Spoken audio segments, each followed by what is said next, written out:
यहाँहरूलाई मैले खुलाउनै पर्ने कुरो भनेको मनोक्रान्तिको यो तेस्रो चरण हो।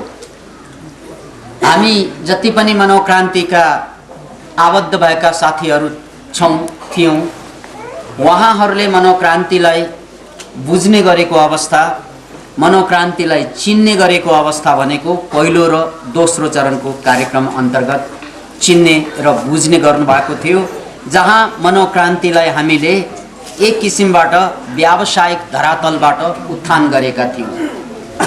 किनभने एउटा अभियान सञ्चालन गर्न कुनै न कुनै आर्थिक स्रोतको आवश्यकता हुन्छ। या त त्यो आर्थिक स्रोत भनेको विदेशबाट आउने सहयोग हुन सक्छ, या त त्यो आर्थिक स्रोत भनेको स्वदेशबाट आउने चन्दा हुन सक्छ, या त शेर्पाको सरकार त्यो बेला र अहिले नेपाल सरकारबाट सहयोग हुन सक्छ, या त माओवादीहरूले जस्तै बैंक फोड्न सक्नु पर्दछ, अनि मात्रै कुनै न कुनै अभियान सञ्चालन हुन्छ। र पूर्व उल्लेखित कुनै पनि कुरा मनोक्रान्तिले नगरेको कारणले, किन भन्नाले मनोक्रान्ति आफै सृजनशीलताको द्योतक, सृजनशीलताको नमुना र सृजनशीलताको प्रतीक भएको कारणले गर्दा हामीले उपर्युक्त कुनै पनि कुरालाई मुभमेन्टको आधार मानेनौँ, ठानेनौँ र हामीले नेपालमा सर्वथा नौलो किसिमबाट मनोक्रान्ति अभियानलाई अगाडि सार्यौँ। त्यो के हो भने मनोक्रान्तिको सृजनशीलतालाई अगाडि सार्ने र मनोक्रान्तिको माइन्ड टेक्नोलोजी, मनोक्रान्तिको स्वास्थ्य विज्ञान, मनोक्रान्तिले सङ्गेटेका योग, यो सम्पूर्ण कुराको माध्यमबाट हामीले जनतालाई आफ्नो क्रिएटिभिटी दिएर त्यसबाट हामीले केही रकम, केही शुल्क निर्धारण गरेका थियौँ र त्यही शुल्कबाट हामीले कार्यक्रम सञ्चालन गर्दै आइरहेका छौँ। र त्यसैकै अनुरूप आज हामीले मनोक्रान्ति म्याट्रिक्स, जो राष्ट्रको नाउँमा, विश्वको नाउँमा, मानव जातिको नाउँमा समर्पित गोदावरी मनोक्रान्ति म्याट्रिक्स गुरुकुलको निर्माण गरेका छौँ, जो तपाईँहरू बसिरहनु भएको बिल्डिङ र यो सेरोफेरो पनि हो। त्यसकारण यो सम्पूर्ण जुन हाम्रो उपलब्धि हो त्यो सम्पूर्ण तपाईँहरूकै लागि समर्पित छ। यो कुरा तपाईँहरूकै लागि।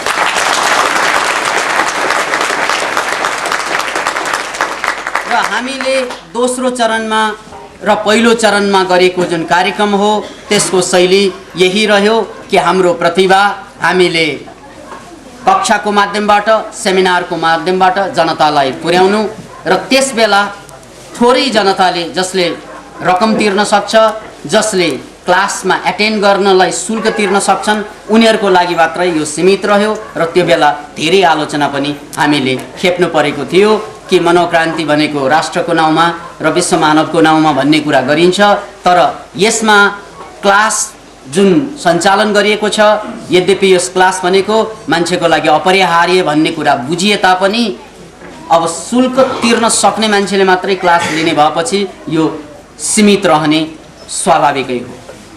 त्यो हाम्रो पहिलो र दोस्रो चरणको स्ट्र्याटेजी र परिकल्पना पनि थियो। अहिले आएर हामीले तेस्रो चरणमा पाइला टेकिसकेका छौँ। यसकारण तेस्रो चरणबाट पहिलो काम त हामीले मनोक्रान्तिको नेतृत्व विकासका प्रक्रिया सुरु गरेका छौँ।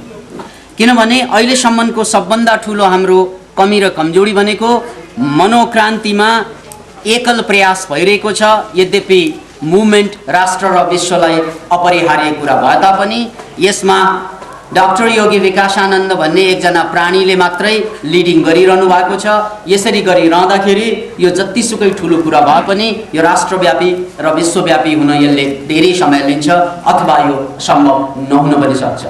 त्यसैले सबभन्दा ठुलो खड्किएको कुरो भनेकै कि हाम्रो माझबाट पनि मनोक्रान्तिकारहरू, मनोक्रान्ति योद्धाहरू यति सबल भएर निस्किन् कि उनीहरूले राष्ट्र र विश्वलाई मनोक्रान्ति दिन सक्नु, त्यो पनि निःशुल्क रूपमा। याद राख्नुहोस्।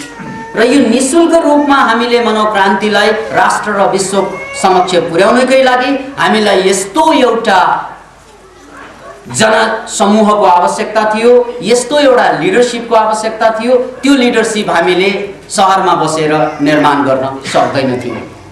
त्यसकारण हामी मनोक्रान्तिलाई गोदावरीमा स्थापना गरिसकेपछि, गोदावरीमा थलो बनाइसकेपछि, गोदावरीमा मनोक्रान्तिले एउटा आफ्नो प्रयोगशाला निर्माण गरिसकेपछि अब हाम्रो सपना साकार गर्ने लक्ष्यतिर हामी अग्रसर भइसकेका छौं र भइरहेका छौं। किनभने यहाँ 5 वर्ष अभियान आत्मरूपान्तरण एवं व्यक्तित्व विकासको अभियान हामीले विस्तार गरेका छौं। आत्मरूपान्तरण भनेको आफूलाई बदल्ने र नेतृत्व विकास भनेको जसबाट अरूलाई नेतृत्व दिन सक्ने क्षमता आओस् त्यस्ता व्यक्तित्वहरूको निर्माण गर्नको लागि नै हामीले यहाँ आएदेखि कि यस्ता कार्यक्रमहरू अगाडि सारेका छौं, जुन कार्यक्रमहरू नेपालीहरूले त कहिले गरेकै छैनन्, तर भारतमा समेत जहाँ विश्वको आध्यात्मिक चिन्तनाको केन्द्रको रूपमा रहेको भारतमा समेत थोरै मात्रै साधु सन्तहरूले गर्ने महान भन्दा महान देखिने, चमत्कारिक भन्दा चमत्कारिक देखिने कर्महरू अब नेपालकै चेलीबेटीहरू, नेपालकै केटाकेटीहरू देखिने समेतले गरेर देखाइरहेका छन् एकपछि अर्को। र यही क्रममा हामीले पहिलो 1 वर्षीय तालिम अन्तर्गत भू समाधिको अवधारणा अगाडि सारेका छौं, जहाँ बन्द खाडलभित्र जहाँ भोजन हुँदैन, जहाँ हावा पनि छिर्न सक्दैन, त्यस्तो खाडलमा एक्लै समाधिमा साधनामा डुबेर आफूलाई बदल्ने प्रयास गर्दैछन् हाम्रा साधकहरू। त्यसै क्रममा योगिनी श्री गमले पहिलोचोटि जुन जमर्को गरिन् 16 दिनको साधनाको, र त्यो 16 दिनको साधना पश्चात हामीले एउटा राष्ट्रिय मिडियामा मनोक्रान्तिले यो गरेको कीर्तिमानलाई अंकित गरेको पनि पाएँ, जसबाट कि नेपाली जनताले पनि, नेपालमा बस्ने आध्यात्मिकताले पनि, नेपालीहरूको आध्यात्मिकताले पनि अब विश्व स्तरको आध्यात्मिकता कायम गर्न सक्छ। किन भन्नाले जुन कुरा अन्य देशहरूमा चमत्कारिक रूपमा देखिएका छन् र ती कुरा हाम्रा नेपाली जनताहरूले पनि त्यो गर्न सक्छन् भन्नेको प्रमाण हामीले देखाइदियौं। र त्यसको सुरुवात योगिनी श्री गमबाट सुरु भई अहिले योगी श्री अमसम्म आउँदा नआउँदै त्यो चमत्कार यति ठुलो चमत्कार भइदियो कि 57 दिनसम्म जमिन मुनि, त्यो पनि बन्द खाडल मुनि एकजना महिला त्यत्तिकै साधनामा समाधिमा डुब्न सक्नु भनेको सम्भवतः विश्व इतिहासमा पनि एउटा नौलो उदाहरण हुन सक्छ। यदि खोज्दै जाने हो भने एउटा चेलीले गरेको, नेपाली चेलीले गरेको यो पुरुषार्थ, यो हाम्रो लागि गौरवको कुरा, यो आध्यात्मिक जागरणको प्रतीकको कुरा पनि बन्न गएको छ। यसकारण मनोक्रान्तिले यी साधकहरू रूपान्तरित गर्ने क्रममा यी यस्ता कठोर भन्दा कठोर देखिने, चमत्कारिक पूर्ण देखिने साधनाहरू एकपछि अर्को सार्दै आएका छन् अगाडि। र यिनीहरूले अब गर्ने काम भनेको संसारलाई बदल्नु छ, सुरु आफैबाट गर्नु छ, यो नारालाई सार्थक गर्नु हो। संसारलाई बदल्नु त छँदैछ र त्योभन्दा पहिला आफूलाई बदल्नुपर्छ। संसार किन बदल्नुपर्छ भन्ने प्रश्नको जवाब के त भन्नाले संसार बदल्नु भनेको आफूलाई बदल्ने खालको वातावरण निर्माण गर्नको लागि पनि संसार बदल्नुपर्छ। नत्र भने सबै मान्छे स्वस्थ हुन चाहन्छ तर रोगी किन हुन्छन्, सबै मान्छे टेन्सन फ्री हुन चाहन्छन् तर टेन्सनमा तैपनि टेन्सनग्रस्त किन हुन्छन्, सबै मान्छे आनन्दित जीवन बिताउन चाहन्छन् तैपनि दुःख र पीडामा किन जक्डिन्छन्। यस सबै कुराको, सबै प्रश्नको जवाब खोज्दा एउटै कुरा हामीले देख्यौं, हामीले ठम्यायौं। त्यो के हो भने वातावरण हाम्रो संसारको गलत छ। मान्छे ठीक छ संसारमा, याद राख्नुस्, संसारका सबै मान्छे ठीक छन् तर संसारको वातावरण ठीक छैन। त्यसकारण जबसम्म संसारको वातावरण बदल्न सक्दैनौं तबसम्म ठीक मान्छे जन्मे तापनि उसलाई बेठिक बनाउने काम वातावरणले गर्न सक्छ। किनभने वातावरण भनेको यति ठूलो कुरो हो मान्छेको लागि कि हेर्नुस्, सगरमाथामा तपाईले पानी कुनै पनि हालतमा लान सक्दैन। सगरमाथामा पानी लान सक्ने ताकत कुनै पनि मान्छेको हुँदैन। किन भन्नाले पानी त्यहाँ पुग्दा पुग्दै बरफ बन्छ। यसैले हामीले बुझ्नुपर्छ सगरमाथामा कसैले पानी लान सक्दैन। किन भन्नाले पानी लग्ने मान्छे पनि त्यहाँ पुग्दा पुग्दै बरफ बनाइसकेको हुन्छ पानी। किनभने त्यहाँको वातावरण यति चिसो छ कि पानीलाई जोगाउन सक्दैन त्यहाँ। त्यो बरफ बनिहाल्छ। त्यस्तै धेरै तातो वातावरणमा पानी पानी बन्दैन, त्यहाँ बाष्प भएर उडिहाल्छन्, त्यहाँ पनि पानी टिक्दैन। त्यसकारण पानी चाहिँ उडेर जानु या जमेर बस्नुको पछाडि सबभन्दा ठुलो कारक तत्त्व के त? त्यहाँको वातावरण। त्यसैले हामीले हाम्रा छोराछोरी राम्रो होस् भन्ने हामी चाहना गर्छौँ, हाम्रा नाति पनाति सुध्रिउन् भन्ने चाहना गर्छौँ, हाम्रो समाज सुध्रिउन् भन्ने चाहना गर्छौँ, देश सुध्रिउन् भन्ने चाहना गर्छौँ। र यी सबै चाहना गर्दा गर्दै पनि कोही पनि नसुध्रिरहेको संसार हो। किन त भन्नाले यहाँको वातावरणले सुध्रिने खालको अवस्था र मौका कसैलाई प्रदान गरेको छैन। यसैले यहाँको शिक्षा नीति, यहाँको राजनीति, यहाँको सामाजिक परिपाटी यावत कुरामा परिवर्तन नआइकन अथवा यावत कुरामा एउटा वातावरणीय चाहिँ प्रभाव नपरिकन, असल वातावरणीय प्रभाव नपरिकन हामीले चाहिँ मानव जातिलाई स्वस्थ, ह्याप्पी अथवा सुखी र सृजनशील बनाउनै सक्दैन। त्यसकारण हामीले के देखेका छौँ भन्नाले संसारलाई बदल्नु छ, सुरु आफैबाट गर्नु छ। संसारलाई बदल्ने भनेकै वातावरण बदल्ने हो।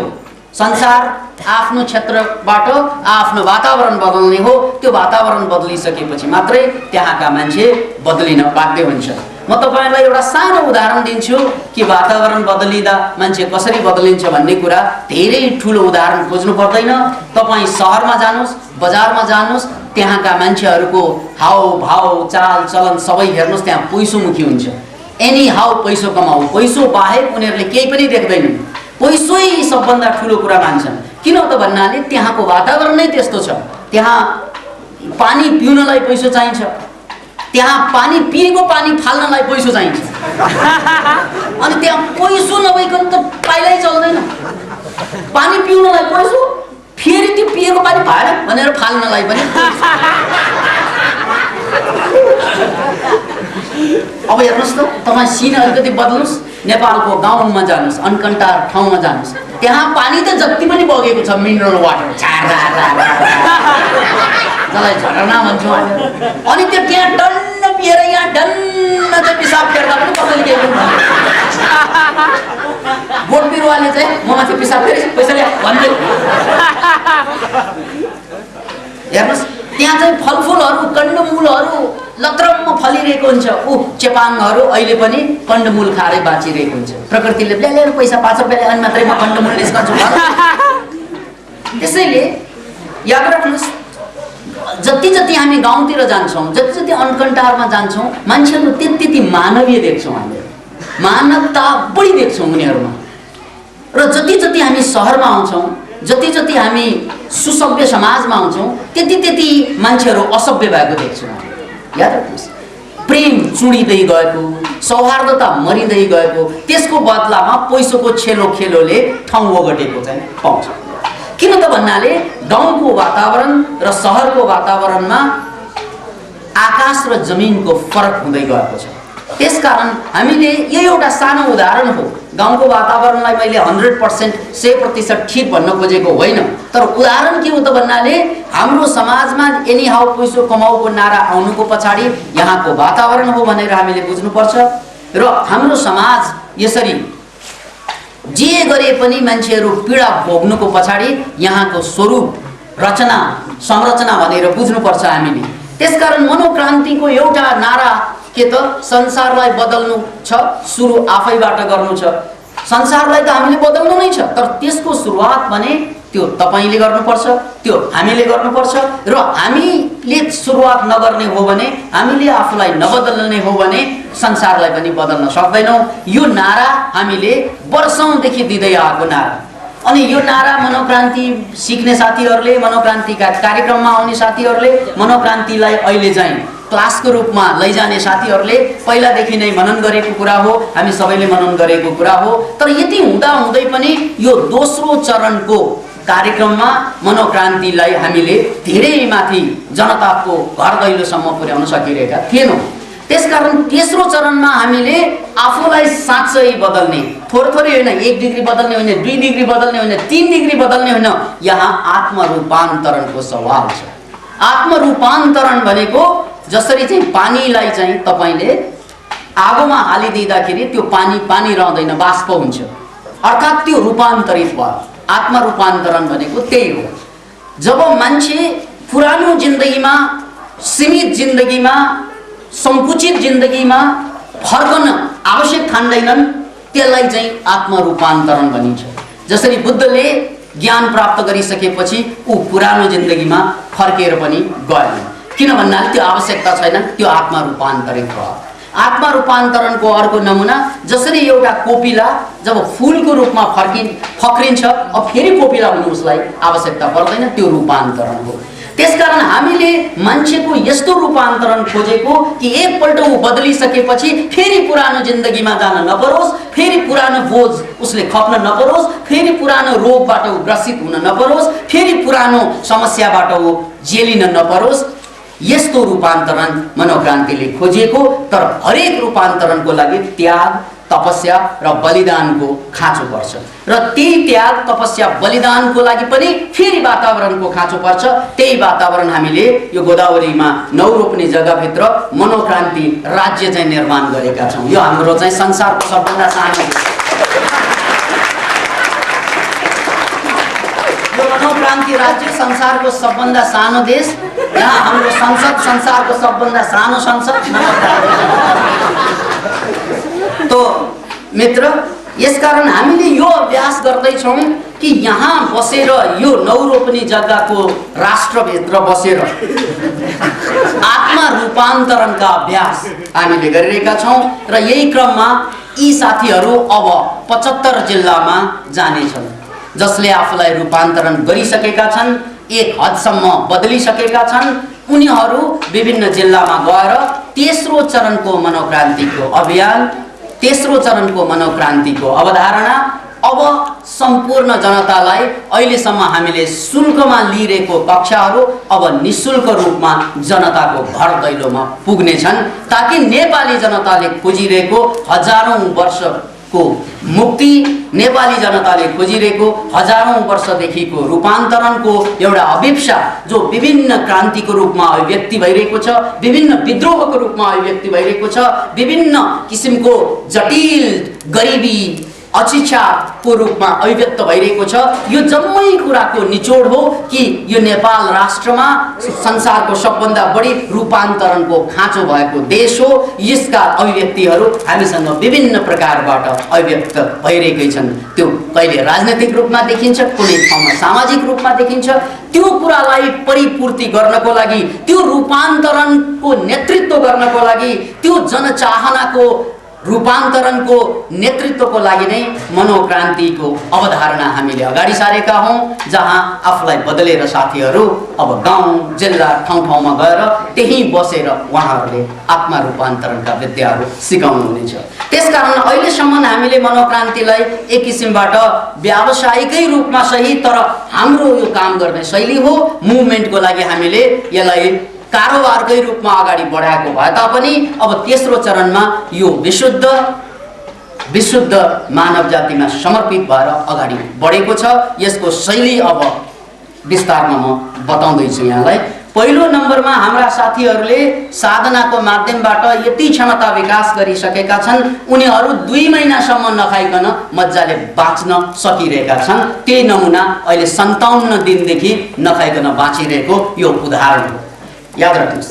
अनि उनीहरूले विभिन्न जिल्लामा गएर कार्यक्रम दिँदाखेरि आवश्यक पर्यो भने उनीहरूले जनतालाई जगाउने हो, जनतालाई सिकाउने हो, जनतालाई आत्मरूपान्तरणको लागि चाहिँ घचघच्याउने हो र त्यसको लागि उनीहरूले जनतासँग पैसो माग्ने होइन, जनतासँग उनीहरूले चार्ज गर्ने होइन, उनीहरूले जनतासँग गएर सिकाउने हो र उनीहरू चाहिँ बाँच्ने माध्यम बनेको चन्दा हो, उनीहरू बाँच्ने माध्यम बनेको भिक्षाटन हो, जो आध्यात्मिक परम्परामा भगवान बुद्धले पनि सुरु गरेकै कुरा हो। राजपाट छोडेर उनले भिक्षाटनको आधारमा भिक्षा माग्दै जनतालाई सिकाउँदै गए र त्यही परिपाटी यो 2500 वर्ष अगाडि बुद्धले चाहिँ गर्नुभएको परिपाटी, जसलाई चरख भिक्षवे चारिकम बहुजन हिताय बहुजन सुखाय लोकानो कम्पाय चरख भिक्षवे चारिकम। हे भिक्षुहरू हो कि देश घुम, संसार घुम, तर बहुजनको हितको लागि घुम।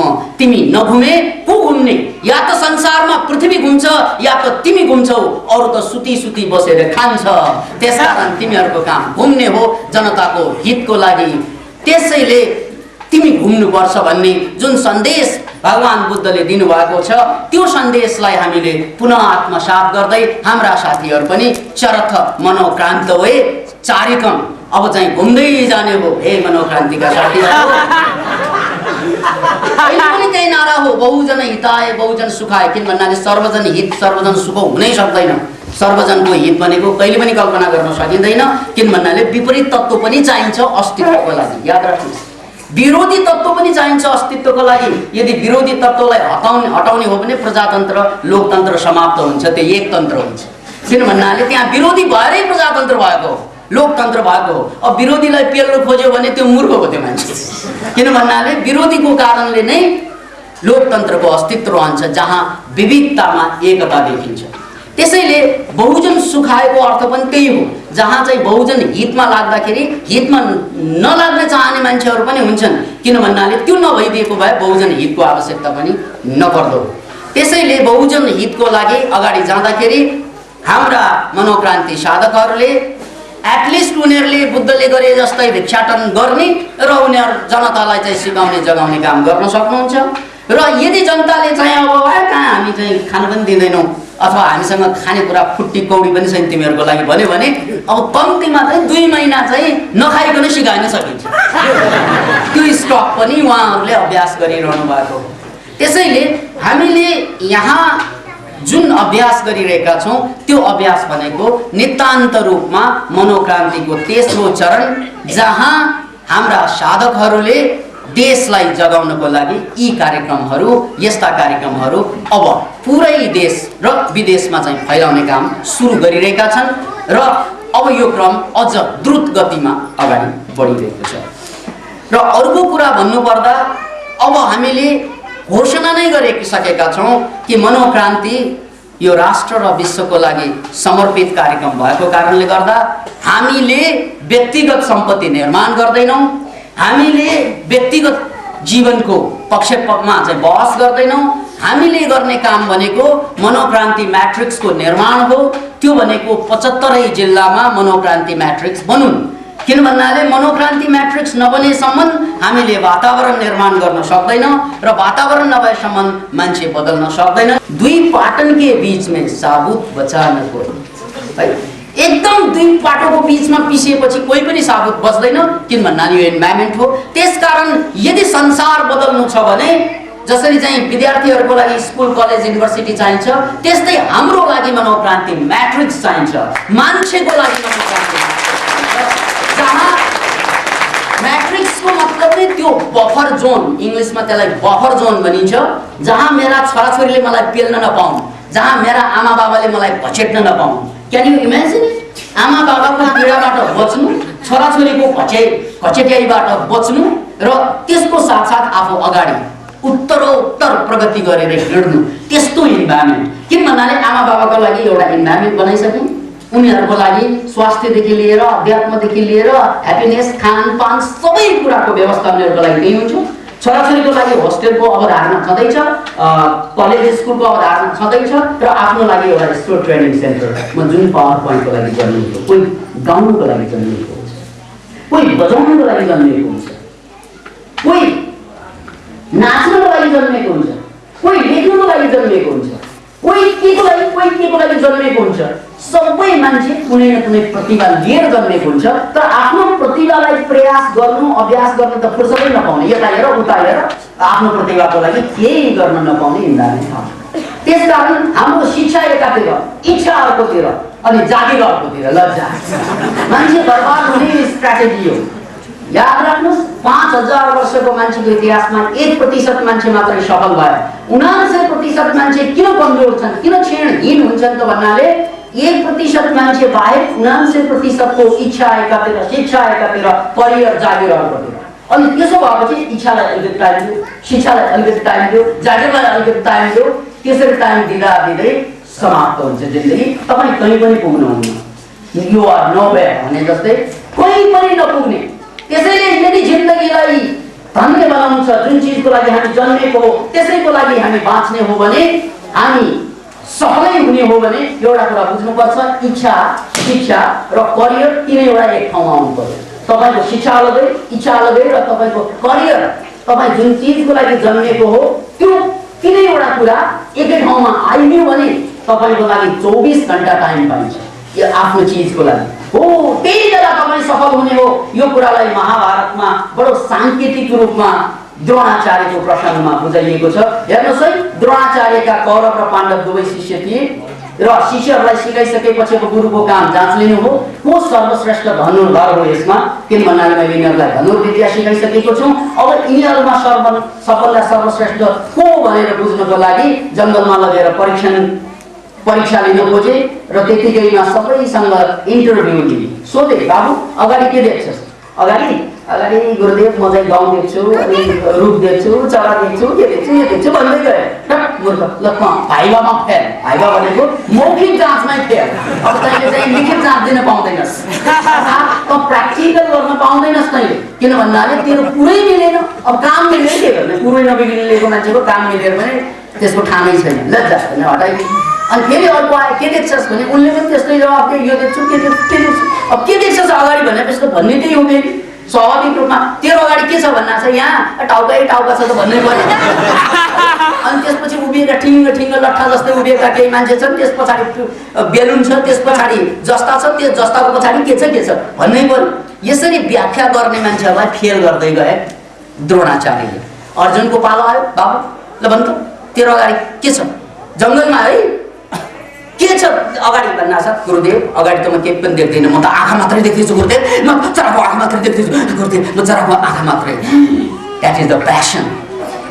चराको आँखा बादमा केही पनि देख्दैन गुरुदेव। र मेरो हातको धनुषको टुप्पो जसलाई अणी भनिन्छ, त्यो अणी र अगाडिको चाहिँ चराको आँखा बाद केही पनि देख्दैन गुरुदेव भन्छ।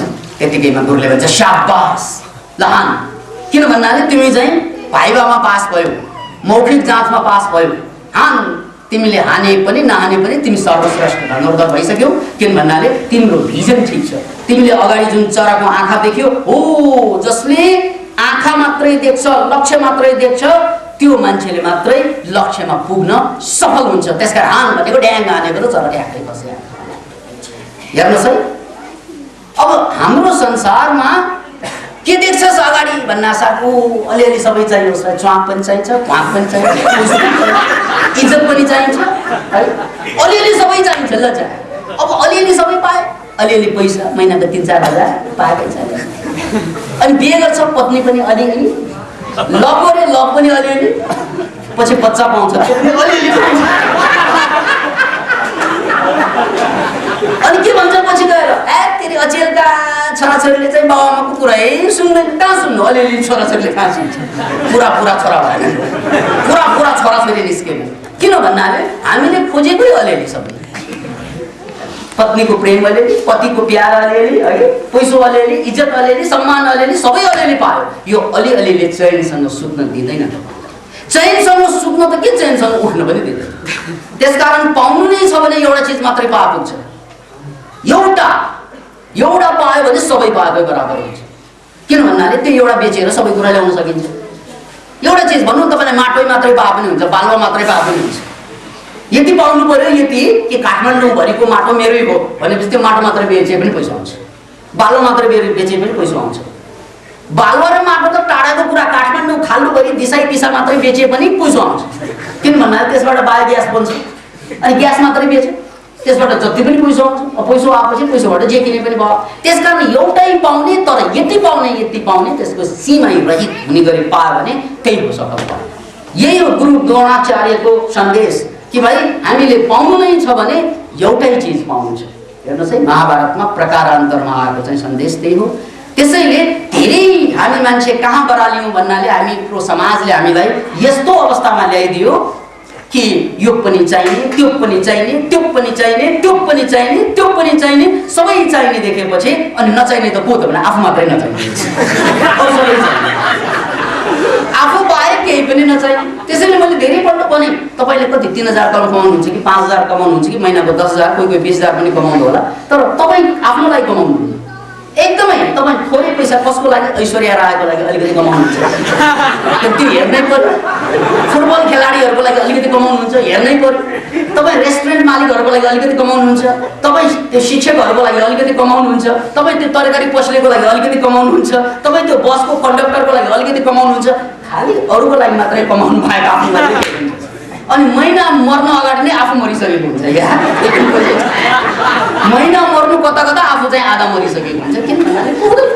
किन कमाएको हो यो स्ट्राटेजी, जसको कारणले गर्दा हामीलाई पैसो महत्त्वपूर्ण भयो। एनी हाउ पैसो कमाउको अवधारणा आयो।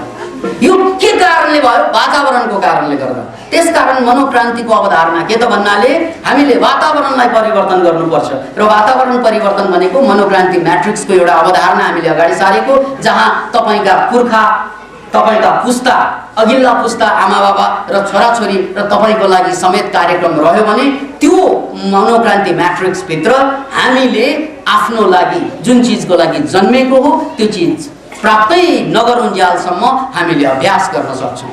धेरै समय चाहिँदैन। तपाईँ एकदम आफ्नो क्षेत्रमा टप मोस्ट बन्नलाई तपाईलाई 5 देखि 15 वर्ष बाद पुग्छ। यो संसारभरको स्ट्राटेजिकल्ली चाहिँ प्रुभ भएको कुरा के त भन्नाले 5 देखि 15 वर्षभित्र कोही पनि मान्छे आफ्नो लक्ष्यमा पुग्न सक्छ, तर उसलाई वातावरण ठिक चाहिन्छ। यति मात्रै हो। 5 देखि 15 वर्षसम्म तपाईले टाइम बिताउने हो भने एउटा म्याट्रिक्स भित्र तपाईँ जुन चिजको लागि जन्मेको हो त्यो ठाउँमा पुग्यो। तर हामीले 5 देखि 15 वर्ष त त्यस्ता 15 वर्ष त स्कुलमा बिताएकै हो, त्यस्ता 15 वर्ष त जागिरमा बिताएकै हो र हातमा के पर्यो त पनि केही पनि परेन, कोही परेन, हातमा कागज मात्रै पर्यो। अनि बुढीले पनि हामीले पाएको त यही मात्रै हो। हेर्नुहोस् है, जिन्दगीभर हिसाब गर्यो, हातमा लाग्यो शून्य भने जस्तै। हिसाब त गरेकै हो जिन्दगीभर, तर कति हातमा लाग्यो त भन्नाले 0 शून्य। र यो जिन्दगी बाँच्न हामी बाध्य छौँ र यो परिपाटीलाई चाहिँ बदल्नको लागि मनोक्रान्ति म्याट्रिक्सको अवधारणा हामीले अगाडि सारेका छौँ। त्यसकारण अबका हाम्रा साथीहरूले जो जिल्ला भ्रमण गर्ने छन् उनीहरूको लक्ष्य भनेकै कि 5 वर्षभित्र हरेक जिल्लामा मनोक्रान्ति म्याट्रिक्स निर्माण गर्नु र यो मनोक्रान्ति म्याट्रिक्स भनेको सामूहिक सम्पत्ति हुन्छ, जहाँ तपाईँको अधिकार हुन्छ, त्यहाँ मेरो अधिकार हुन्छ, हामी सबैको अधिकार हुन्छ। यति मात्र होइन, तपाईँका छोराछोरी र तपाईँका आमा बाबाका पनि अधिकार हुन्छन् र उनीहरू त्यो अधिकार केका लागि त उनीहरूले आफ्नो जीवन धन्य पार्नको लागि। धन्य भनेको के? उनीहरू स्वस्थ बन्नको लागि, उनीहरू खुसी बन्नको लागि, उनीहरू सृजनशील बन्नको लागि, उनीहरू मानवतावादी बन्नको लागि, उनीहरू प्रकृति प्रेमी बन्नको लागि र अन्ततः उनीहरू आध्यात्मिक रूपान्तरणको लागि। यसको लागि नै उनीहरूले अभ्यास गर्नेछन् र यही कुरालाई लिएर अब मनोक्रान्ति म्याट्रिक्स तेस्रो मनोक्रान्ति अभियान तेस्रो चरणमा पुगिसकेकोले म पुनः एकपल्ट यहाँ देश र विदेशबाट, देशका कुना काप्चाबाट मनोक्रान्तिको प्रतिनिधित्व गर्दै पालिरहनुभएका सम्पूर्ण साथीहरूलाई यो सूचित गर्न चाहन्छु कि अब मनोक्रान्ति म्याट्रिक्स तेस्रो चरणमा भएकोले हामीले सामूहिक सम्पत्ति निर्माण गर्ने हो, हामीले व्यक्तिगत सम्पत्ति निर्माण गर्ने र मनोक्रान्तिका हतियारहरूलाई चाहिँ अब हामीले चाहिँ यसलाई व्यावसायिक रूपमा नलगिकन यसलाई हामी मानव जातिको लागि, मानव कल्याणको लागि उपयोग गर्ने हो। यो कुरा चाहिँ यहाँहरूले चाहिँ चिन्तन गर्नु पर्यो, मनन गर्नु पर्यो र त्यस अनुरूप अबको मनोक्रान्तिलाई घर जनताको घर दैलोसम्म पुर्याउनको लागि पुराना मनोक्रान्तिका योद्धाहरू र नयाँ मनोक्रान्तिका योद्धाहरू दुवै मिलेर नयाँ किसिमको स्ट्राटेजीमा अगाडि बढ्नु परेको छ। यही कुरा म अवगत गर्न चाहन्छु। र अर्को कुरा पनि आज मनोक्रान्ति दिवसको उपलक्ष्यमा मैले भन्नै पर्छ कि हाम्रा 75 जिल्लामा पैदल यात्रा गर्ने साधकहरू र भिक्षाटन गरी हिँड्न सक्ने हाम्रा साथीहरू, उहाँहरू जिल्ला भ्रमणको लागि अहिले जुन एक किसिमबाट तयार भएर चाहिँ बसिसक्नु भएको छ, यही साधना गरेर अब उहाँहरूलाई हामीले जिल्लासम्म पुर्याउनको लागि विभिन्न जिल्ला जस्तै अब दुनैबाट यात्रा गर्ने त भनियो, तर कर्णाली, यहाँबाट कर्णालीसम्म चाहिँ बसमा त यात्रा गर्नै पर्यो र त्यसपछि मात्रै उहाँहरूको चाहिँ यात्रा पैदल यात्रा हुन्छन्। त्यस्तै उहाँहरूलाई जान अगाडि चाहिँ उहाँहरूलाई चाहिने केही साधनहरू, केही चाहिँ अब लुगा फाटा आदि इत्यादिहरू जुन दिनुपर्ने हो त्यो सबै कुरा अब उहाँहरू एक किसिमबाट जोगी नै भएर साधकको रूपमा यहाँ आएर बसिरहनु भएको कारणले गर्दा उहाँहरूको नाममा एउटा हामीले कोष बनाउनु पर्छ कि 75 जिल्लामा यसरी यो राष्ट्रलाई नै जगाउनको लागि यो मनोक्रान्ति म्याट्रिक्सै निर्माण गर्ने भनेर 5 वर्ष आफ्नो चाहिँ आँखा चिम्लेर बलिदान गर्ने तपाईको लागि हाम्रो लागि सबैको लागि जो निशुल्क रूपमा आफ्नो जीवनलाई भूमिका साथीहरूको लागि हामीले केही न केही त गर्नै पर्छ र त्यही सन्दर्भमा एउटा अनुरोध पनि छ तपाईहरुसँग कि यो 75 जिल्लामा यो पैदल यात्रामा जाने साथीहरूको लागि हामीले सक्दो सहयोग आर्थिक सहयोग चाहिँ दिएर उहाँहरूको एउटा कोष बनाइदिनु पर्छ ताकि उहाँहरू जिल्लासम्म पुगुन् र जिल्लासम्म पुगिसकेपछि उहाँहरू त्यसै सर्भाइभ हुन्छन् त्यता र अहिलेलाई हामीले उहाँहरूलाई ठाउँ ठाउँमा पुर्याउन र व्यवस्थाको लागि यहाँहरूको तर्फबाट आफ्नो तर्फबाट केही आर्थिक सक्नेहरूले आर्थिक सहयोग चाहिँ गरिदिनु भएमा यो मनोक्रान्ति अभियान साँच्चै आभारी हुनेछौँ। अब यो देशको बडो गजबको अवस्थामा छ यो देश किन भन्नाले अब हामीले फागुन 1 गते मनोक्रान्तिलाई औपचारिक मनोक्रान्ति दिवसको रूपमा घोषणा गर्यौं। त्यही दिवस फेरि चाहिँ माओवादीको पनि जनयुद्धको दिवस परेछ फागुन 1 गते अनि फेरि त्यहाँ पनि क्रान्ति झुन्डिएको छ यहाँ पनि क्रान्ति झुन्डिएको छ हुँदा हुँदा माओवादीहरूले पनि चाहिँ खाल्डो खनेकै हो फेरि सुरुङ खनेकै हो अब मनोक्रान्तिले खन्दैछ हेर्नुस् काम दुवैले उस्तै उस्तै गर्ने हो तर उद्देश्य दुवैको अलग अलग छ। उनीहरूको उद्देश्य राजनीतिक रूपान्तरणको कुरो मात्रै भयो हाम्रो उद्देश्य मानसिक रूपान्तरण मार्फत राजनीतिक रूपान्तरण फेरि घुमी फेरि आएर त्यही हो। हामी उनीहरूले जस्तै एउटा मान्छेको रूपान्तरण राजनीतिक रूपान्तरण होस् त्यो पनि चाहन्छौँ तर त्यो भन्दा पहिला आफूलाई रूपान्तरण गरिसकेपछि मात्रै राजनीतिमा रूपान्तरण आउँछ भन्ने हाम्रो मान्यता हो। त्यसकारण मनोक्रान्ति यति विशाल दर्शन भयो कि यसभित्र माओवादी लगायत संसारका सबै राजनीतिक दर्शन अट्न सक्छ तर उनीहरूको दर्शनमा मनोक्रान्ति नअट्न पनि सक्छ किन भन्नाले अब सानो भाँडोमा ठुलो भाँडो त अटाउँदैन तर ठुलो भाँडोभित्र सानो फेरि अट्छ। त्यसकारण हामीले मनोक्रान्तिलाई एउटा ठुलो भाँडोको रूपमा अर्को शब्दमा भन्ने हो भने मनोक्रान्ति भनेको घर जस्तो हो अरू राजनीतिक चाहिँ दर्शन भनेको कोठा जस्तो भयो कोठाभित्र घर अट्दैन तर घरभित्र कोठा त जति पनि अट्छ यो कुरालाई चाहिँ बुझ्नुस्। त्यसैले मनोक्रान्तिको अवधारणा के त विज्ञान अध्यात्म राजनीति मान्छेले अहिलेसम्म जन्माएको संसारको सबभन्दा ठुला 3 कुरामा विज्ञान हो एउटा सबभन्दा ठुलो कुरा अध्यात्म हो सबभन्दा ठुलो कुरा कला हो। 3वटा सबभन्दा ठुलो कुरा यो 3नै कुराको सम्मिश्रण स्वरूप मनोक्रान्ति अगाडि आएको कारणले गर्दा यो युगको र हामीभन्दा अगाडिको सम्पूर्ण राम्रा कुराहरूको जोड हो नराम्रो कुराको सदुपयोग हो।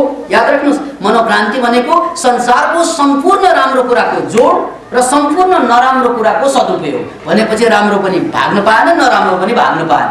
फेरि एकपल्ट भन्छु है संसारको सम्पूर्ण राम्रो कुरालाई जोड्ने र संसारको सबै नराम्रो कुराको सदुपयोग गरेर अगाडि बढ्ने मनोक्रान्ति हो। क्या हो नि नराम्रो कुरालाई सदुपयोग गर्ने भन्ने यो त बुझाइदिनु पर्यो। यो बुझाउनलाई पनि सजिलो छ जसरी दिशा पिसाब भनेको नराम्रो कुरा हो तर दिशालाई नै बायोग्यास प्लान्टमा राख्यो भने त्यसले चाहिँ भात पकाइदिन्छ राम्रो हो।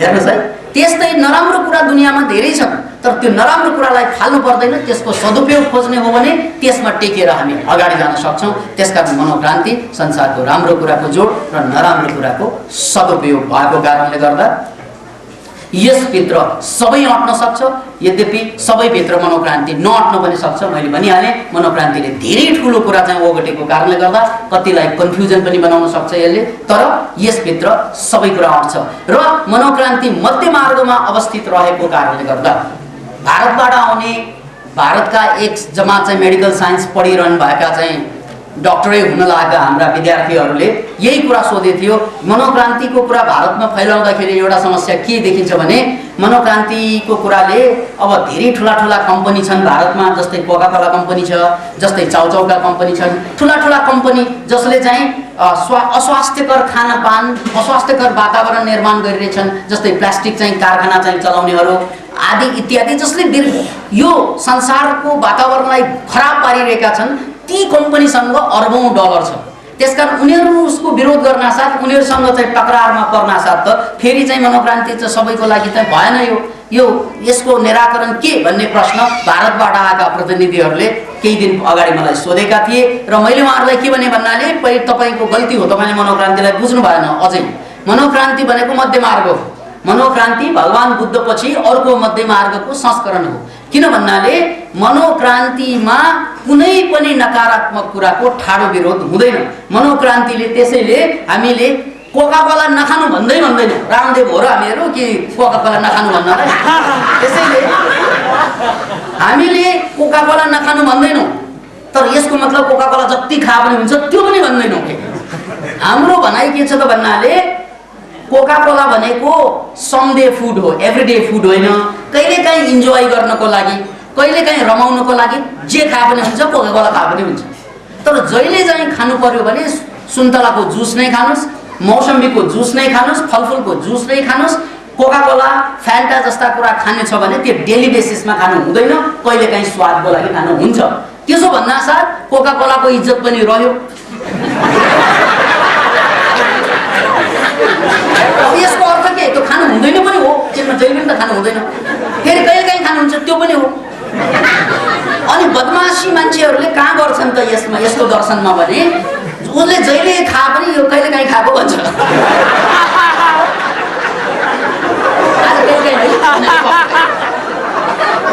त्यो बेग्लै कुरा, त्यो मान्छेको चारित्रिक कमजोरी ऊ आफै जानन्। तर सैद्धान्तिक रूपमा मनोक्रान्ति दर्शनमा यो मध्य मार्गमा टिकेको कारणले गर्दा हेर्नुहोस् है, संसारको प्राय जसो आध्यात्मिक समुदायले चाहिँ मासु नखानु भनेर आदेश दिन्छ। प्राय जसो है, सबै होइन, प्राय जसोले। तर मनोक्रान्तिले सबैले भने जस्तो भन्दैन। यो बीचमा मनोक्रान्तिले के भन्छन् भन्नाले मासु तपाईँ खाइरहनु भएको छ भने 40 ग्राम खानुस् दिनको, त्यहाँभन्दा बेसी खानु हुँदैन। हप्तामा एकचोटि खाने हो भने 40 चाहिँ छक्के खानुस्, त्यो चल्छ। तर हप्तामा एकपल्ट मात्रै। यदि दिनदिनै खानु छ भने दिनको 1 टुक्रा मासु है। 1 टुक्रा भन्दा बेसी मासु खायो भने त्यो मान्छेलाई भयङ्कर रोगहरू चाहिँ लाग्ने धेरै सम्भावना हुन्छ भन्ने कुरा धेरैलाई थाहा छ। त्यसकारण मासु नखानु भन्नेको तर्कलाई चाहिँ बल पनि दिएको हो। मासु चाहिँ कम खानु जाने, अनि मासु चाहिँ खानेलाई 40 ग्राममा झार्ने, अनि म त खाँदैन भने ठिक छ। यदि मासु माछा चाहिँ नखाने हो भने खा भन्दैन मनोक्रान्तिले, नखा पनि हुन्छ। तर दुध र दही छोड्नु हुँदैन। किन भन्नाले भिटामिन B12 कि दुध दही अन्डामा पाइन्छ कि माछा मासुमा पाइन्छ। दुध दही अन्डा पनि नखाने, माछा मासु पनि नखाने हो भने डिप्रेसन खा।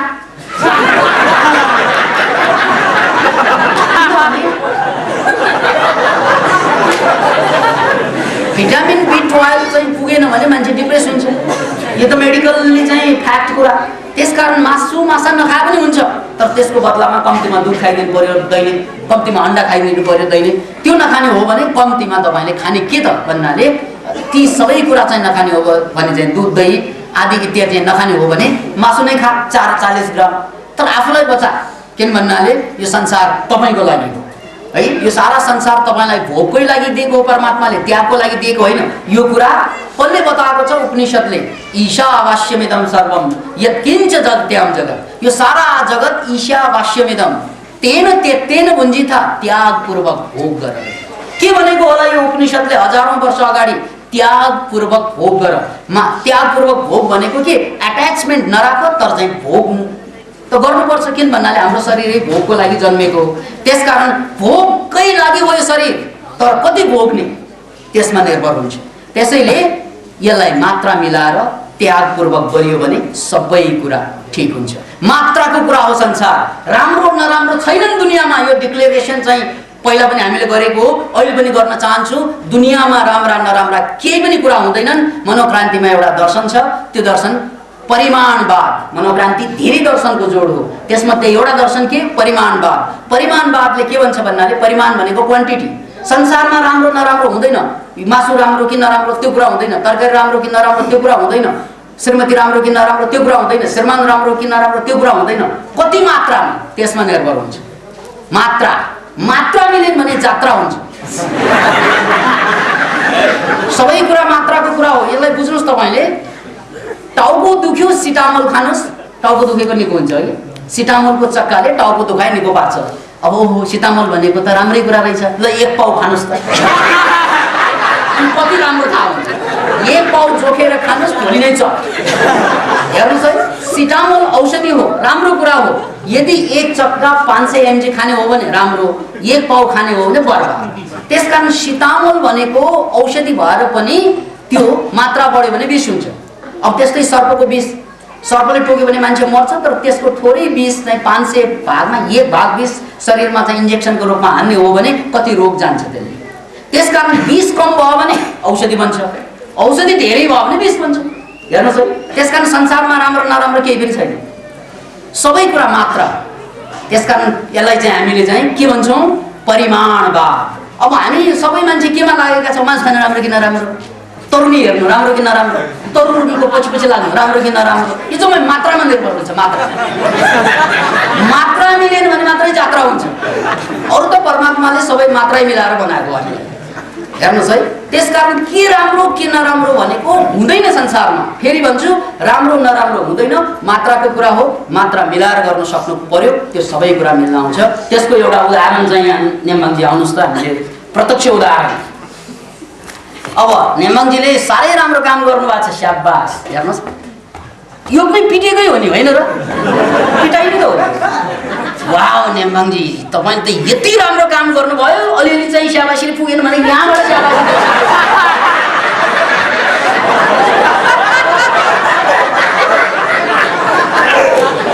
यो हो मात्रा। प्याक गरुन्जेलसम्म चाहिँ गरौँ, यहाँ मात्रा जात्रा। त्यसकारण यो मनोक्रान्ति भनेको परिमाणवाद भएको कारणले गर्दा हामीले राम्रो नराम्रो सबै कुरालाई पनि जोड्न खोजेका छौँ। अहिले संसारमा जति पनि कल्चर छ त्यो जम्मै कल्चर रिलिजियस बेस्डमा बनेको छ, चाहे बुद्धिस्ट रिलिजियस बेसमा होस् या क्रिस्चियन रिलिजियस बेसमा होस् या मुस्लिम रिलिजियस बेसमा होस्, तर सम्पूर्ण संसारको कलाको पछाडि धर्म छ। त्यही धर्मको आधारमा बुद्धिस्ट स्टाइलका चाहिँ मन्दिरहरू, घरहरू बन्छन्, त्यस्तै मुस्लिम स्टाइलका घर मन्दिरहरू बन्छन्, मस्जिदहरू बन्छन्, त्यस्तै क्रिस्चियन स्टाइलका। अनि यस्तरी महान कला छोडेर जानुको पछाडि क्रिस्चियनिटीहरूको भावना कि टी भन्छ तिनीहरूले, आफूले कमाएको सम्पत्तिबाट 10% एक मुट्ठी दान दिन्छन्। मैले एक महिनामा 1000 कमाउँछु भने 100 रुपियाँ मेरो भाग होइन, त्यो अध्यात्मको लागि धर्मको लागि छुट्याउनु पर्छ। म मान्छे हुँ, कुकुर होइन, आफूले खाएर अग्नु हुँदैन। त्यसकारण उनीहरूले कल्चर डेभलप गरे, उनीहरूले संसारलाई बदले आफ्नो टाइममा, आफ्नो जमानामा। तरिका त्यो हो, यहाँ गएर माग्नु त्यहाँ गएर माग्नु, त्यो तफसिलको कुरा। परे मागौँला त्यो आफ्नो ठाउँमा छ। तर अहिले त तपाईँहरूलाई यहाँ जम्मा गर्नुको मतलब तपाईँहरू के गर्न सक्नुहुन्छ मनोक्रान्तिको लागि, त्यो पो सवाल। अनि यो जम्मै चाहिँ अरूले गरिदियोस्, अरूले चाहिँ गाई मारुन् मैले रगत चुसौँ भन्ने चाहिँ चाहना, यो बाघको चाहना होइन। याद राख्नुहोस्, यो चाहना सिंहको चाहना हुँदैन। उसले त आफैले मार्छ, आफैले खान्छ, अरूले मारेको खाँदैन बाघले।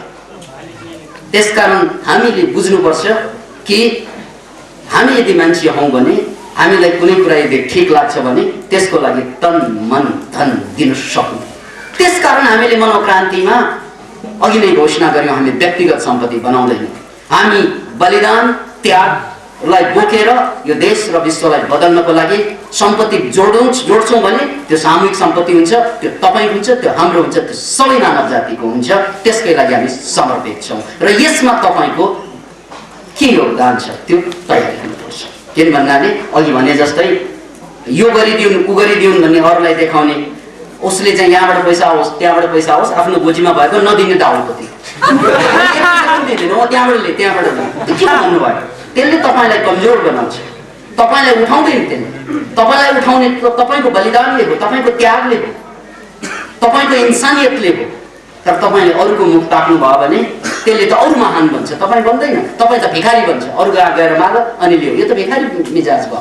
ठिकै छ, मागौँला अरूसँग पछि, तर अहिले मेरो ला पछि मैले मागौँला, त्यो भन्न त सक्नु पर्यो नि। त्यो सक्नुहुन्छ भने हामी मान्छे होइनौँ, हामी गधा कुकुर, हामी गोलगडा प्याज आलु हौँ। किन भन्नाले हामी सबै कुरा अरूले गरिदियोस् भन्ने चाहना गर्छौँ। त्यसकारण त गधा गधा भन्छ, ऊ आफै केही गर्दैन, मालिकले गर्छ। त्यसकारण त कुकुर कुकुर हो, किन भन्नाले ऊ आफै चाहिँ केही गर्दैन, मालिकले कजाउँछ उसलाई। त्यसकारण त गोलगडा गोलगडा हो, प्याज प्याज हो, किन भन्नाले उसलाई अरूले काट्छ, ऊ आफै कटिँदैन, ऊ आफै बलिदान गर्दैन। त्यसकारण यो मनोक्रान्तिको भावना, त्याग र बलिदान नमुना र त्यही हाम्रा साथीहरूले हेर्नुहोस् त त्यत्रो दिन नखाइकन तपस्या गरेर देखाइदिनु। त्यसैले हाम्रो आग्रह तपाईँ बदल्नुहोस् भनेको, संसार त बदल्न बाँकी नै छ हामी, तर आफू पहिला बदल्ने। त्यसैले हामी यो भावना जगाउन सकौँ कि विश्वको सम्पूर्ण कल्चर यही आध्यात्मिक प्रेरणाले कि मैले कमाएको सम्पत्तिबाट केही रकम मैले विश्वको कल्चरको लागि, मानव जातिको लागि जगेर्ना गर्नुपर्छ, यो भाव तपाईँमा जाग्यो भने मनोक्रान्ति सुरु भयो। त्यसैको म कामना गर्छु। अनि एउटा अर्को कुरा मात्रै भन्छु अनि टुङ्गो लाउँछु। यो सम्पूर्ण हाम्रो नवौं वर्षको कार्यक्रममा यहाँहरूले जसरी आफ्नो ठाउँबाट योगदान दिइरहनु भएको छ, दिने सम्पूर्ण साथीहरूलाई हाम्रो तर्फबाट हार्दिक अभिवादन टक्र्याउन चाहन्छु। तपाईँलाई धन्यवाद। जसले योगदान दिनु भएको छैनन् उनीहरूलाई पनि अभिवादन छ कि पछि दिनको लागि तयार हुनु। त्यसै सिलसिलामा हाम्रा योभन्दा अघिका साथीहरूले, यहाँ विभिन्न साथीहरू छन् जस्तै भीमलाल पाठकजी बडो मेहनतका साथ मनोक्रान्तिलाई देशका विभिन्न जिल्लामा लैजानु भइरहेको छ। त्यस्तै हाम्रा डाक्टर चेतनाथ अधिकारीजी हुनुहुन्छ, एकदमै मनोक्रान्तिमा समर्पित भएर आइरहनु भएको छ। तर उहाँहरू जम्मै चाहिँ दोस्रो पुस्ताका निर्माण भएको कारणले गर्दा त्यो हामीले अहिलेसम्म कार्यक्रम गरिरहेको कार्यक्रम व्यावसायिकै रूपमा रहेको छ र यो व्यावसायिकता अब हामीले छोड्ने समय आएको छ। किन भन्नाले व्यावसायिकता हामीले छोडेनौँ भने मनोक्रान्तिमा रूपान्तरण र सबैको लागि हामीले बलिदान गरेको, त्याग गरेको ठहरिँदैन, हामीले व्यापार गरेको चाहिँ मात्रै ठहरिन्छ। त्यसकारण हामी व्यापार गर्ने यो कुरामा अहिलेसम्म मनोक्रान्तिमा आइसकेका साथीहरूलाई पनि हृदयदेखि आग्रह गर्छु, अब मनोक्रान्ति व्यापारको लागि होइन, अब मनोक्रान्ति युग परिवर्तनको लागि हो। हामी त्यसको लागि समर्पित। र यसै क्रममा दोस्रो चरणमा भएका साथीहरूले जसरी काम गरिरहनु भएको छ, त्यो दोस्रो चरणमा रहँदा रहँदै एलबी नेम्बाङजीले पहिलोचोटि मनोक्रान्तिलाई जिल्लामा गएर कार्यक्रम दिँदा उहाँले रेकी दिनुभयो, उहाँले योगा दिनुभयो र त्यसबाट जो पैसो उहाँले जम्मा गर्नुभयो, करिब लाखौंको चाहिँ संख्यामा छ पैसो, त्यो पैसोले पनि त्यो मनोक्रान्ति नै कोही लागि त्यो समर्पित होस्, त्यो मनोक्रान्ति कोही लागि चाहिँ होस्। मैले यो पैसाबाट आफ्नो लागि मात्रै केही पैसा लिनुपर्छ, आफूलाई चाहिँ खाना लाउन बस्नको लागि मात्रै लिनुपर्छ, अरू जम्मा भएका जम्मै पैसा मनोक्रान्तिलाई नै जाओस् भन्ने जुन उहाँले जमर्को गर्नुभयो। त्यसकारण उहाँ दोस्रो पुस्तामा रहेर पनि तेस्रो पुस्ताका नायक बन्न सिद्ध हुनुभएको कारणले गर्दा हामी मनोक्रान्तिको एलबी निर्माणलाई पहिलो नायकको रूपमा पनि दर्जा दिन्छौँ।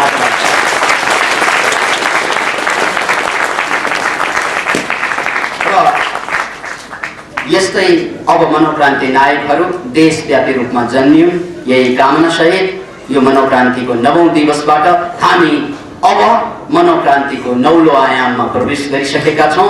म सबै मनोक्रान्ति साथीहरूलाई आग्रह गर्छु, तपाईहरूले आफूले कमाएको सम्पत्तिबाट केही पर्सेन्ट मनोक्रान्तिको लागि छुट्याउनुहोस् र हामी संसार बदलेर देखाउँछौं।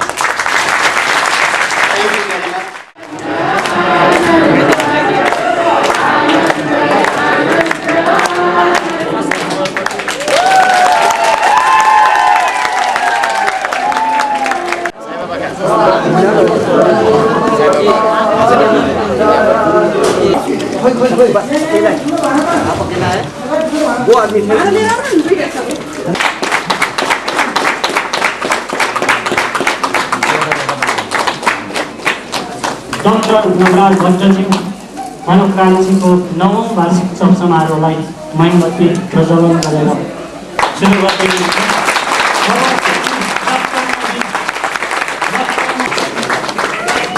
त्यसपछि वरिष्ठ मनोक्रान्ति योद्धा एवं मनोक्रान्ति साधक सङ्घका यस समारोहमा गुरुका धर्मपत्नी गुरुमा पनि आइरहनु भएकोले उहाँको स्वागत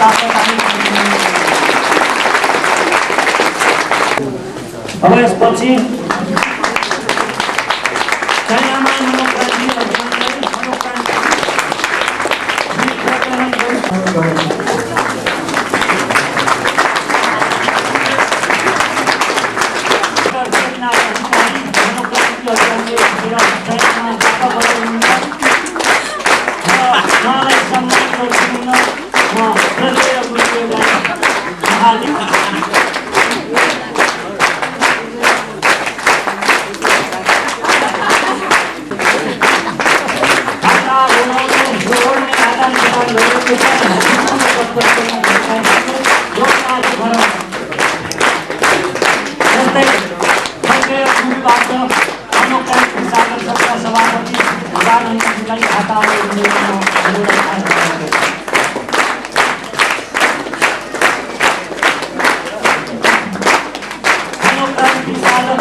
शान्तिको अभियानले जितिरहनुभएका प्रदर्शन गर्नु साथै गुरुबाट सम्मान प्राप्त गर्नुभएको म्याथ्रीको रेलीमा मनोक्रान्तिहरूको सफलताबाट भएको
नवौं मनोक्रान्ति दिवसको उद्घाटन भलन्टियर साथीहरू मनोक्रान्ति योद्धा साथी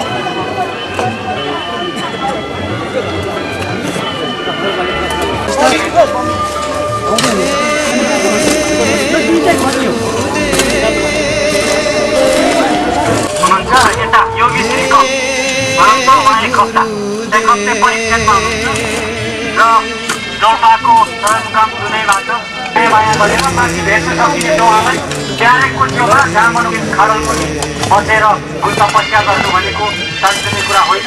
सम्पूर्ण पत्रकार र टेलिभिजनका पत्रकारहरूलाई गएर हामीले गर्ने गुरुले भनिसक्नुभयो मनोक्रान्ति म्याथिस गुरुकुलमा भइरहेको यो प्रत्यक्ष प्रसारण गरिरहेको छ र यता कता सिसा थियो नि कता हो म हार्दिक आग्रह र यहाँहरू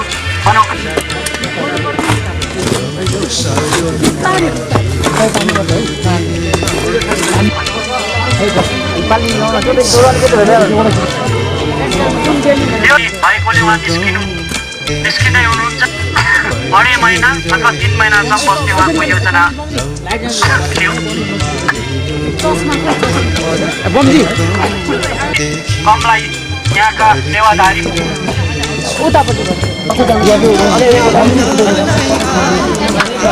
देवी हर मजफुल गुरुले दिनुभएको नाम योगिनी श्री उहाँलाई ताली बजाएर स्वागत गरिदिनु न यो बाह्य संसारमा महानी अनुरोध गर्छु। यता यता भिड हुन्छ है प्लिज नआइदिनुहोस्। अहिले तपाईँहरू हेर्न पाउनुहुन्छ यहाँ अप्ठ्यारो हुन सक्छ काम गर्नु। योगीश्री ओम र अन्य साथीहरू फिजिकली प्रिपेयर भएर बस्न अनुरोध गर्दछु। योगिनी श्री माताजीको हामी दर्शनमाथि गर्नेछौँ। तपाईँहरू अलिकति भिड नगरिदिनु न म अनुरोध गर्दछु। कमसेकम बाटोमा पत्रकारहरू बाहेक पत्रकार साथीहरू बाहेक फोटो पत्रकारहरू बाहेक अरू साथीहरूलाई नबस्दिनु। यो के भने फस्यो भने यहाँ दुर्घटना हुन सक्छ। त्यसकारण योगी श्री पम्पजीका हुनुहुन्छ सक्नु भएको छ र उहाँ कोसिस गर्दै हुनुहुन्छ कि सिँढी चढ्नको लागि। उहाँले सक्नु भएन भने योगी र सेवाधारी साथीहरूले सहयोग गर्नुहुनेछ। यहाँ बढी नचढ्नु चाहिँ खस्नु सक्छ। त्यो खस्यो भने राम्रो हुँदैन।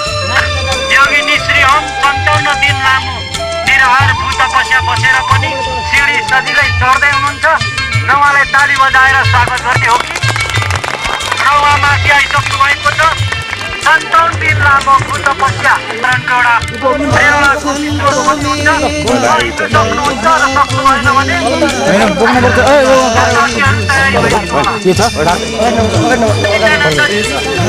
नेपाल टेलिभिजनले खिचिरहेको छ। सहयोग पुर्याइदिनु हुन जान्छ। राष्ट्रिय अन्तर्राष्ट्रिय गर्नुहुनेछ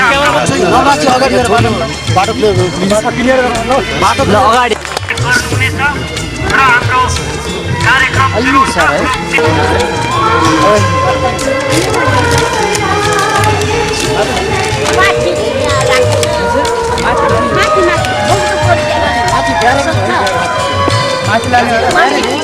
बमजी कता जानुभयो?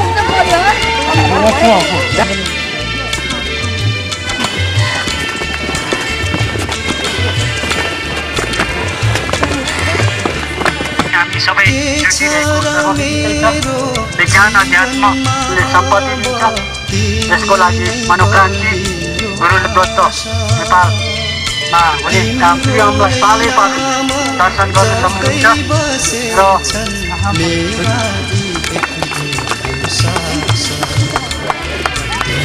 को तपस्या आज विधिवत रूपमा ढुङ्ग्याउँदै हुनुहुन्छ। गरिदिनु मन अनुरोध गर्छु। तपाईँहरूले ताली बजाएर यो 57 दिन लामो ऐतिहासिक भू समाधि ब्रेक भइरहेकोलाई गरिदिनु न मन अनुरोध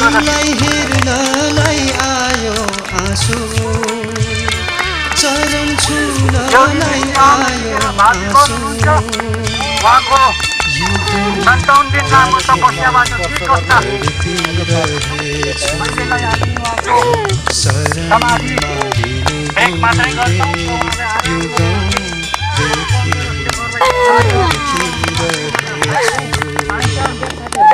साथीहरू अलिकति फराकिलो भिड जम्मा नगरिदिनु अनुरोध गर्छु। अलिकति पछि हडताल गर्नुभयो। 57 दिनसम्म जमिन मुनि बसेर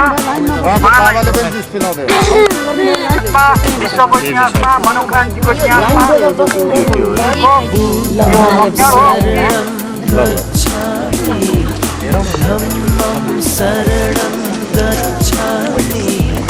संघं शरणं गच्छामि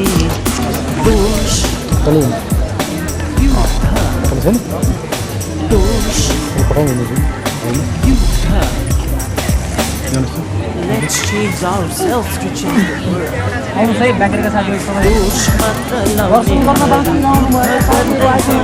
अब हाम्रा सन्जय गुरु हलमै सवारी चल्दैछ। हलमा गइदिनु हुनुमा हार्दिक अनुरोध गर्दछु।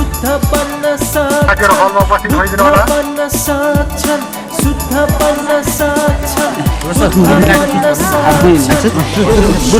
कार्यक्रम सुरु गर्यो हाम्रा सन्जय गुरु हलतिर प्रस्थान।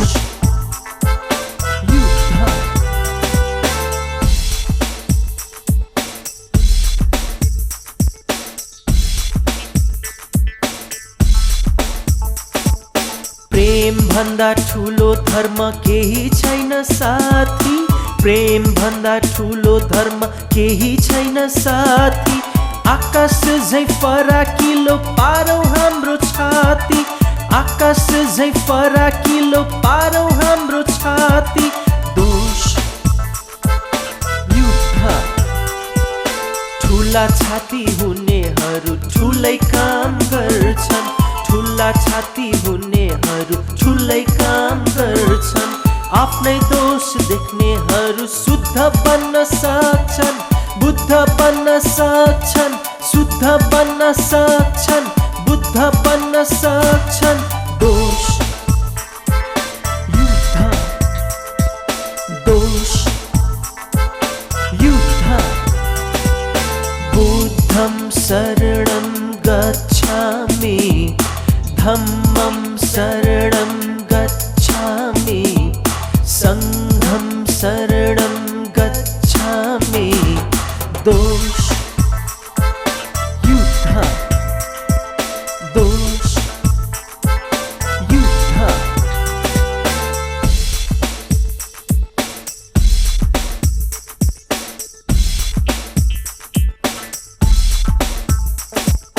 मान्छे हाम्रो जात साथी ज्ञान यसको मर्म मान्छे हाम्रो जात साथी ज्ञान यसको मर्म सिङ्गो विश्व सङ्घ हाम्रो छैन अब भर्म सिङ्गो विश्व सङ्घ हाम्रो छैन अब भर्म दोष युद्ध विश्व आफ्नो ठान्नेहरू नयाँ युग ल्याउँछन् विश्व आफ्नो ठान्नेहरू नयाँ युग ल्याउँछन् आफ्नै दोष देख्नेहरू शुद्ध बन्न सक्छन्